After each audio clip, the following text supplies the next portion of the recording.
published more than 125 scientific papers, has developed training programs for billion-dollar companies, is a professor of both psychology and marketing at the University of Texas, Hook 'em Horns, and I'm proud to say that he is also a member of our advisory board here at the Dr. Phil Show. What that means is, if we have a story like this one, for example, we might send that to all of our advisory board members.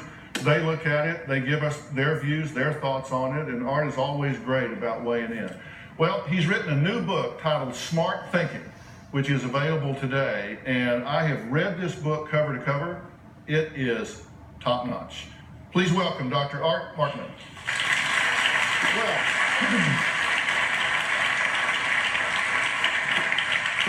it's tough for me to do what I do when I know I've got somebody sitting down here with the advisory board grading my paper. Okay, did he say what he needed to say? You got an A, though. All right, how did I do? You got an A, all right, absolutely. Good. Smart people, don't you agree? Absolutely. But making some bad choices. Yeah, tough situation. Why did you write this book?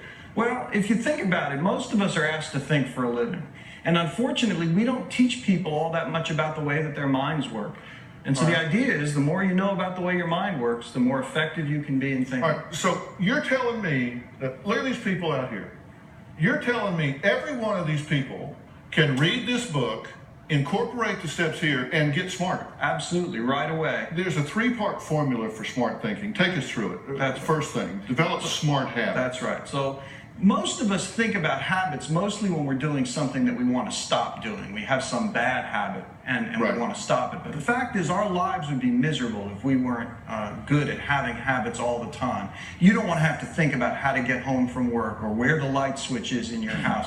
And you don't want to have to think about the best way to think. So having good habits is incredible. All right, so when we're talking about habits, you're talking about it's a good thing. It's like organization in your life. That's right. All right, now the second thing, you say acquire high quality knowledge. That's right. Well, what do you mean, and how do you do that? Well, the knowledge that you really need to be effective in solving problems is to know how the world works. I mean, you just sat down with a couple who wasn't thinking about how the actions that they were taking were affecting the kids because they weren't able to understand the relationship between their actions and the effect that that had, how that works.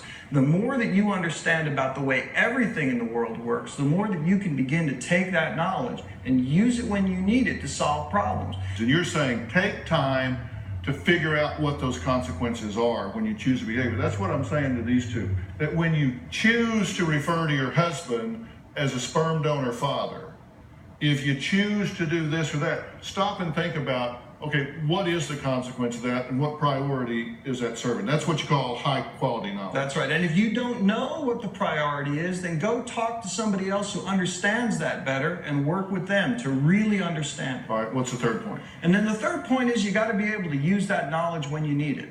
The problem with having knowledge is that the same situation almost never repeats itself exactly the same way again. And so you have to figure out, how do I describe this problem? What's really going on here? Chances are the knowledge you need, if you've been acquiring high quality knowledge, the knowledge you need to be effective in solving problems is in there somewhere, and you have to find the right description of the problem to help you get that You got to knowledge have out this there. conversation with yourself, That's this right. internal dialogue here.